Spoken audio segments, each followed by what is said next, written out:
Hello, good morning students. आज एक बार फिर से यूट्यूब चैनल पर आपका स्वागत है। आज एक बात ज़रूरी जो कि बार बार मैं आपको कह रहा हूँ, अपने स्कूल के चैनल आईपीएस एजुकेशन हब को सब्सक्राइब करें और ऑनलाइन क्लासेज जो हैं उनका लाभ उठाएं। कल के वीडियो में मैं आपको बता रहा था काव्य के दोष के बारे में हम पढ़ रहे थे। काव्य के दोष में जो आपका सबसे पहला जो दोष था, मैंने आपको बताया था न्यून पदत्व दोष। न्यून पदत्व दोष, न्यून पदत्व दोष का अर्थ है जब किसी रचना के अंदर पद या शब्द की कमी रह जाती है और पाठक या श्रोता जब अपनी तरफ से कोई पद या शब्द जोड़ करके उसका अर्थ समझता है तो वहाँ पर न्यून पदत्व दोष माना जाता है। जैसे इसका जो परिभाषा कल मैंने आपको लिखवाई थी उसको आप पिछले वीडियो में देख सकते हैं। आज जो है अपन इसका उदाहरण लिखेंगे। उदाहरण है कृपा दृष्टि हो जाए तो बन जाए सब काम। इसमें आपकी जो शब्द है उसकी कमी है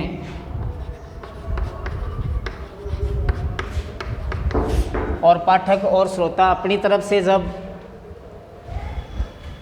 पद को समझने के लिए, अर्थ को समझने के लिए कोई पद या शब्द जोड़ देता है तो वो न्यून पदत्व दोष कहलाता है। जैसे इसमें आपकी कृपा दृष्टि हो जाए तो बन जाए सब काम। आपकी जो शब्द है इसका अभाव है, इसकी कमी है, इसलिए यहाँ पर न्यून पदत्व दोष है।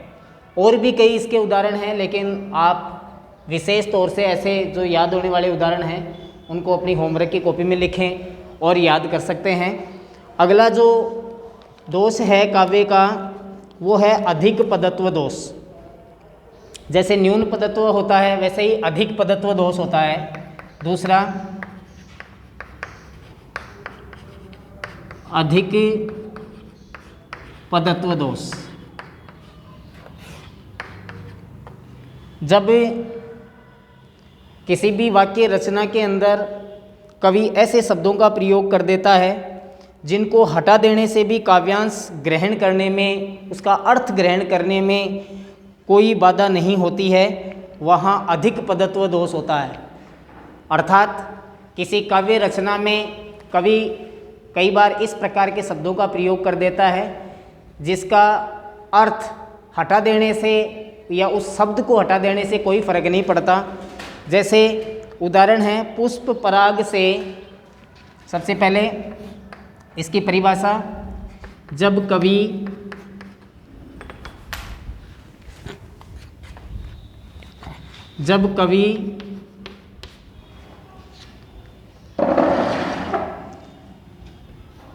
किसी काव्य रचना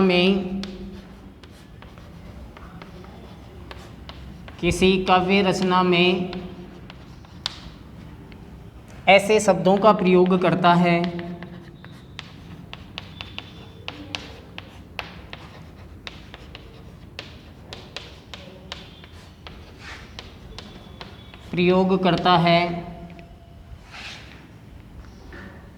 जिनको हटा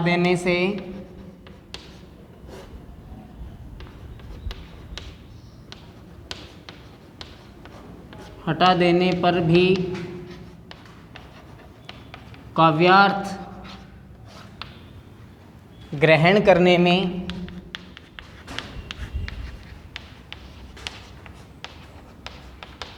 कोई बाधा नहीं आती है।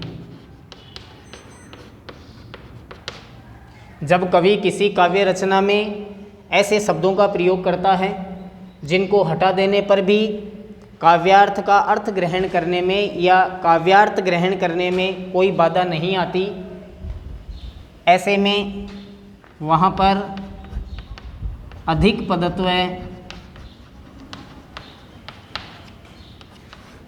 दोष माना जाता है।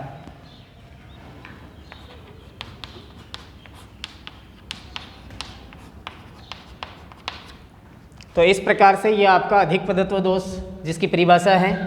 अब आप इसका उदाहरण लिख सकते हैं।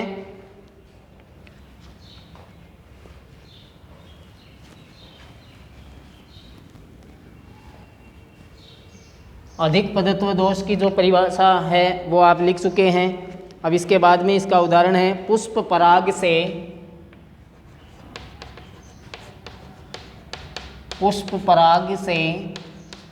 उदाहरण पुष्प पराग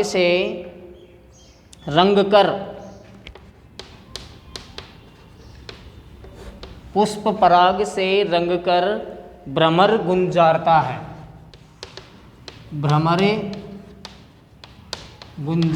है। तो यहाँ पर भी पुष्प शब्द को हटा देने पर अर्थ स्पष्ट हो जाता है, क्योंकि पुष्प और पराग ये दोनों एक ही अर्थ यहाँ पर दे रहे हैं। इसलिए अगर हम इस पुष्प जो शब्द है इसको हटा देंगे, हटा देने पर भी अर्थ में कोई बाधा नहीं होती है, क्योंकि वही अर्थ इसका रहता है। इसलिए इस पुष्प शब्द का यहाँ पर अधिक होने के कारण ये पुष्प जो शब्द है यहाँ ज़्यादा पद के रूप में काम में आया है, इसलिए हम इसको हटा देंगे।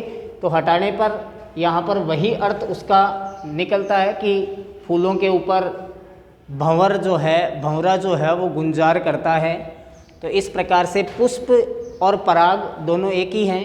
अगर इस पुष्प को हटा भी देते हैं तो उसके अर्थ में कोई बाधा नहीं पहुंचती है। इस प्रकार से यहाँ पर काव्य का अधिक पदत्व दोष है। अगला जो दोष है वो है अक्रमत्व दोष। अक्रमत्व दोष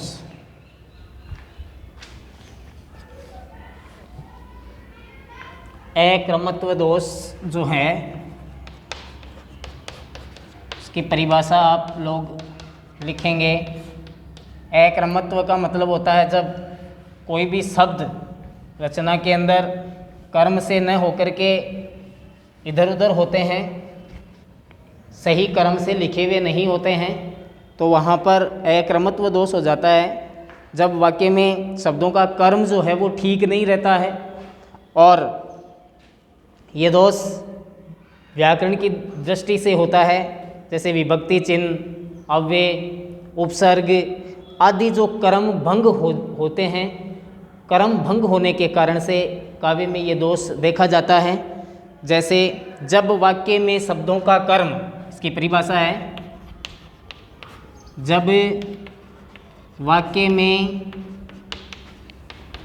शब्दों का कर्म ठीक नहीं रहता है, ठीक तरह से नहीं होता है,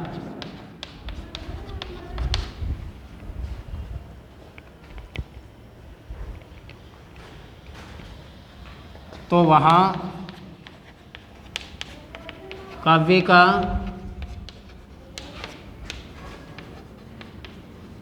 अक्रमत्व दोष माना जाता है। यह दोष विभक्ति चिन्हों,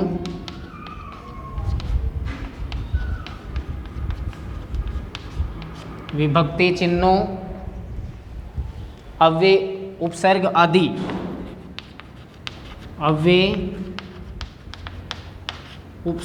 आदि, के कर्म भंग होने के कारण से होता है। कर्म भंग होने के कारण से होता है। तो इस प्रकार से यह आपके अक्रमत्व दोष की परिभाषा है। इसके बाद में अपन इसका उदाहरण लिखेंगे। वाक्य के अंदर जब शब्द ठीक तरह से नहीं होते हैं, वहाँ पर काव्य का अक्रमत्व दोष माना जाता है। जब कभी भी वाक्य के अंदर विभक्ति चिन्ह, अव्यय, उपसर्ग आदि का जब कर्म भंग होता है व्याकरण की दृष्टि से, तो वहाँ पर ये दोष अक्सर देखा जाता है। ऐसे देना प्रकट, देखिए उदाहरण है, ऐसे देना प्रकट, ऐसे देना प्रकट, दिखला, नित्य, आशंकिता हो, आशंकिता हो।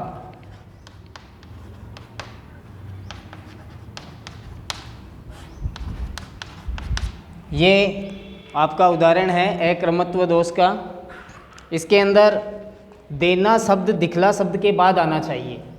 इस वाक्य के अंदर देना जो शब्द है वो दिखला शब्द के बाद आना चाहिए, इसलिए इसमें अक्रमत्व दोष है। देना जो शब्द है वो दिखला शब्द के बाद आना चाहिए। यहाँ ये जो शब्द है यहाँ आना चाहिए था। किस प्रकार से? ऐसे प्रकट दिखला देना नित्य आशंकिता हो। इस प्रकार से आप यहाँ नीचे लिखेंगे कि देना शब्द दिखला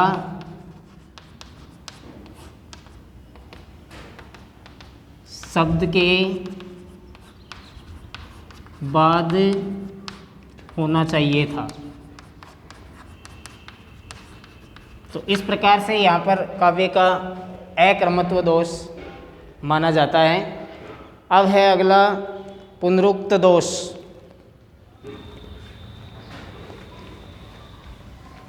आप इन काव्य दोषों को पढ़ते समय अपने वीडियो को रोक करके इन परिभाषाओं को, उदाहरणों को अच्छी तरह से देख करके अपने होमवर्क की कॉपी में नोट करें।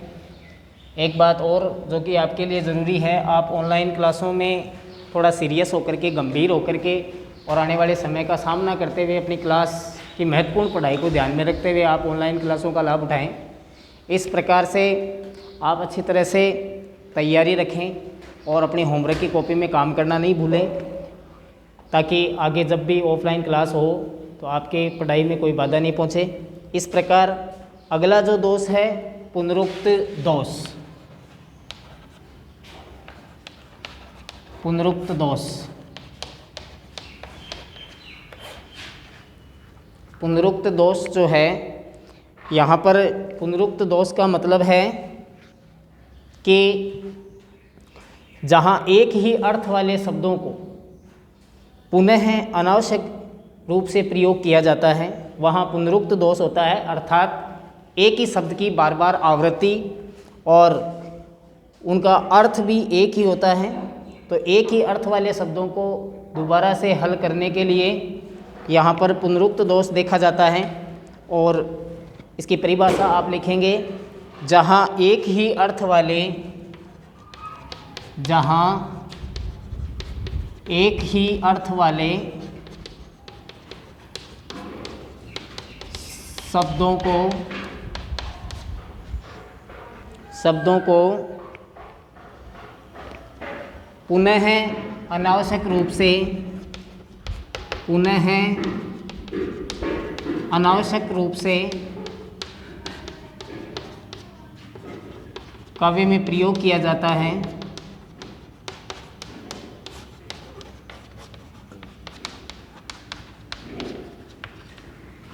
काव्य में प्रयोग किया जाता है, वहाँ काव्य का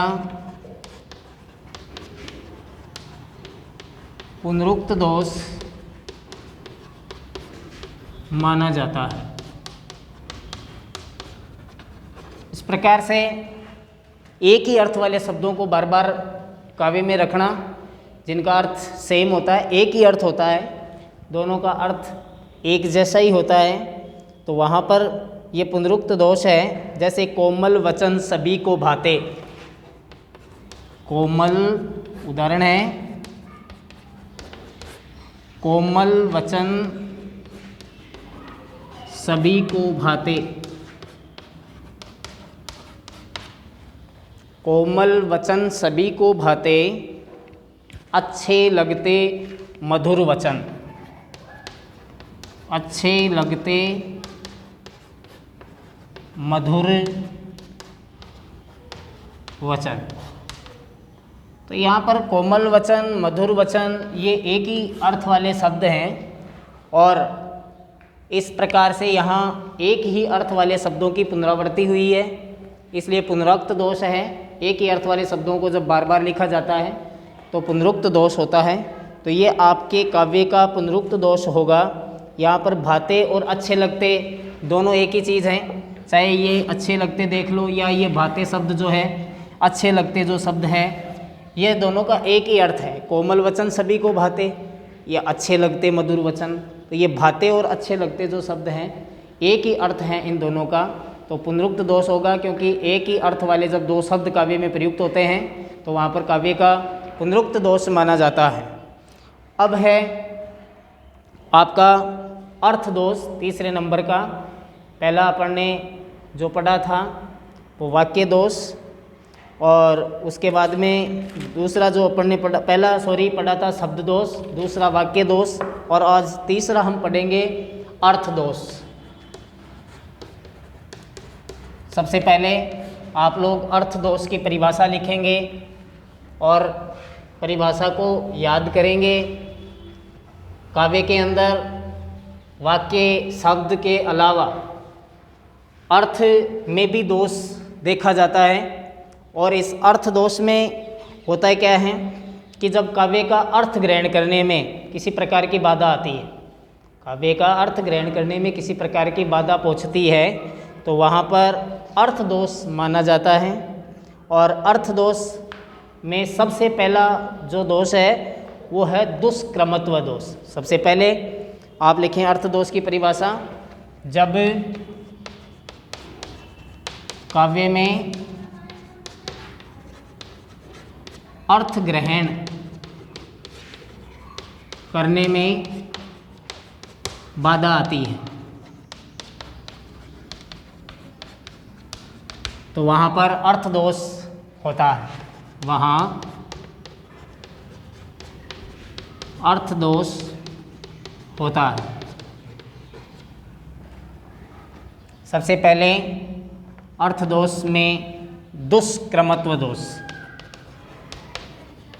दुष्क्रमत्व दोष, वही दुष्क्रमत्व अक्रमत्व लगभग एक जैसे ही हैं। दुष्क्रमत्व का मतलब जहाँ कोई शास्त्र परंपरा या प्रसिद्ध रीति रिवाज के विपरीत कोई बात का वर्णन किया जाता है, लोक लज्जा के हिसाब से या लोक व्यवहार के हिसाब से अपन किसी विपरीत रीति परंपरा या कोई प्रसिद्ध नियम का हम वर्णन करते हैं, उनके विरुद्ध करते हैं, तो वहाँ पर दुष्क्रमत्व दोष होता है।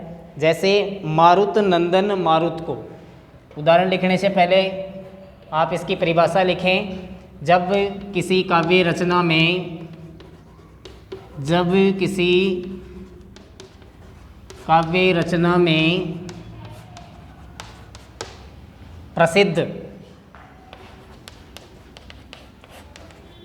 जब किसी काव्य रचना में प्रसिद्ध शास्त्रों परंपरा या किसी रीति रिवाज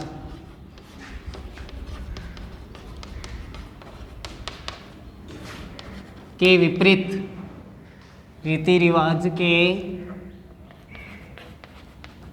विपरीत वर्णन किया जाता है,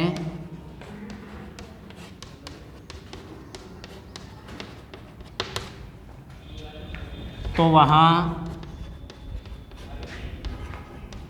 काव्य का दुष्क्रमत्व दोष माना जाता है।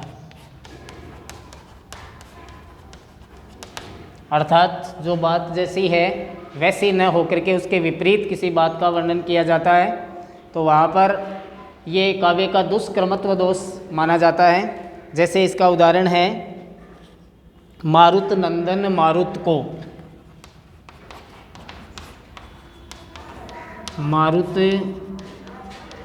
नंदन मारुत को, मारुत नंदन मारुत को मन को खगराज को वेग लजायो, मन को खगराज को वेग लजायो। तो यहाँ पर मन की गति, मारुत, हवा और इस प्रकार से दुष्क्रमत्व दोष है, क्योंकि मन को सही क्रम में नहीं रखा गया है। यहाँ पर मन की जो गति है, मन का जो वेग है, मारुत और खगराज के वेग से हमेशा अधिक होता है, उसको सबसे अंत में रखा जाना चाहिए था, रखा गया है, जो कि सबसे पहले आने चाहिए, क्योंकि मन का और खगराज का वेग इनसे मारुत नंदन मारुत से ज़्यादा होता है। तो इस प्रकार से इस पंक्ति में दुष्क्रमत्व दोष है, क्योंकि मन को सही क्रम में नहीं रखा गया है। मन का वेग जो है मारुत, और खगराज जो कि पक्षीराज गरुड़ होता है, वो भी हवा में बहुत तेज़ दौड़ता है, लेकिन उसका वेग और मन का वेग, खगराज के वेग से मन का वेग जो है वो अधिक है, इसलिए सही क्रम में नहीं रखा गया, उसको अंत में रखा जाना चाहिए था। तो यहाँ पर काव्य का दुष्क्रमत्व दोष माना जाता है। अगला जो चौथा हम कल के अगले वीडियो में पढ़ेंगे, रस दोष, चौथे नंबर का रस दोष भी होता है। तो ये 4 प्रकार के दोष होते हैं, जिनमें से 3 मैंने अब तक के वीडियो में आपको बता दिए हैं। Thanks students.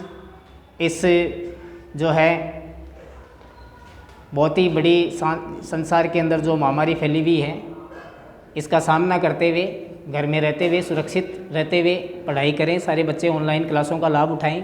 Thank you very much.